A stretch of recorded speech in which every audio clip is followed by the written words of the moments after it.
Jadi ada cowok punya tetangga YouTuber yang suka bikin-bikin video viral. Nama cowok ini Jordi, dia tinggal di Amerika. Setiap hari tetangganya selalu berisik karena selalu bikin video vlog aneh di halaman rumahnya malam-malam. Misal tren makan bubuk kayu manis, mandi es batu, dan paling berisiknya selalu teriak-teriak. Hai guys, hai guys, hai guys. Sampai Jordi ini sebel karena jadi susah tidur. Suatu hari tetangganya ini ngetok rumah Jordi dan bilang ke Jordi kalau dia mau pergi keluar kota selama beberapa hari. Jadi minta tolong ke Jordi kalau ada paket yang datang ke rumah si tetangganya ini, tolong minta disimpenin dulu di rumahnya si Jordi. Jordi seneng banget tuh karena akhirnya dia bisa tidur malam dengan tenang. Hari pertama dan kedua biasa-biasa aja, paketnya kecil-kecil. Hari ketiga waktu Jordi pulang kerja, dia ngeliat ada paket kotak kayu gede banget di depan rumah tetangganya. Ya udah, Jordi naruh barang-barang kerjanya dulu di rumah. Terus ke rumah tetangganya buat ngambil kotak paket kayunya. Tapi paket itu berat banget, bener-bener berat banget. Ada tulisan fragile di atasnya. Jadi dengan sekuat tenaga, Jordi ngangkat tuh paket terus manggul di pundaknya. Waktu di depan garasi, tangannya Jordi nggak kuat. Akhirnya paketnya jatuh, kebalik, dan ada suara patahan dari dalam paketnya. Bertak! Duh kampret, apaan tuh yang hancur? Mana paket fragile lagi? Biarinlah, gak usah bilangin. Bilang aja gak tahu.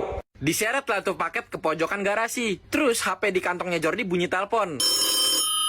Terus ya udah Jordi keluar dan nutup pintu garasinya. 3 hari kemudian Jordi lagi nonton TV dan tiba-tiba ada bau busuk banget menyengat di rumahnya. Biasanya itu bau spiteng, tapi kali ini baunya bener-bener nyengat banget dan makin nyengat. Akhirnya Jordi turun ke garasi dan waktu buka pintu garasinya, bener aja bau busuknya berasal dari paket itu. Duh kayaknya paket daging mentah nih, gak dimasukin freezer 2 hari jadinya busuk.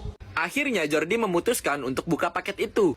Baunya busuk banget, ibarat pakai 10 masker pun baunya tuh masih masuk gitu loh. Jordi ambil gunting deh tuh dan membuka paketnya. Jordi sampai muntah 2 kali saking baunya tuh paket. Dan setelah paketnya dibuka, Jordi kaget banget karena ternyata itu bukan daging mentah, tapi ada dalam keadaan utuh. Dan lebih kagetnya lagi, itu adalah tetangga YouTubernya. Dia langsung buru-buru nelpon polisi dan waktu polisi datang, Jordi langsung ditahan dan dibawa ke kantor polisi. Jordi diinterogasi dah tuh. Jordi yakin akan dianggap tersangka karena banyak sidik jari di kotak paketnya. Nggak lama petugas nyamperin Jordi dan bilang kalau Jordi itu nggak salah karena buktinya ada di tangan si korban itu sendiri. Jadi korban itu meninggal dalam keadaan sambil megang kamera. Polisi nunjukin rekaman itu ke si Jordi dan ternyata tetangganya ini lagi buat human male challenge. Sebuah challenge yang intinya maketin dirinya sendiri. Beli kotak kayu gede, masuk ke dalam kotak itu, siapin makanan dan minuman, dibungkus sama temennya, terus dibawa sama temennya buat dikirim pakai jasa pengiriman.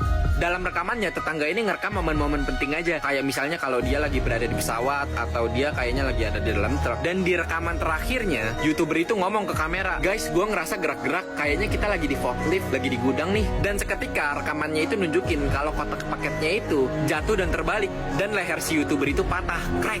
Seketika YouTuber itu meninggal, dan gak lama ada suara ringtone HP berbunyi dari dalam rekaman itu.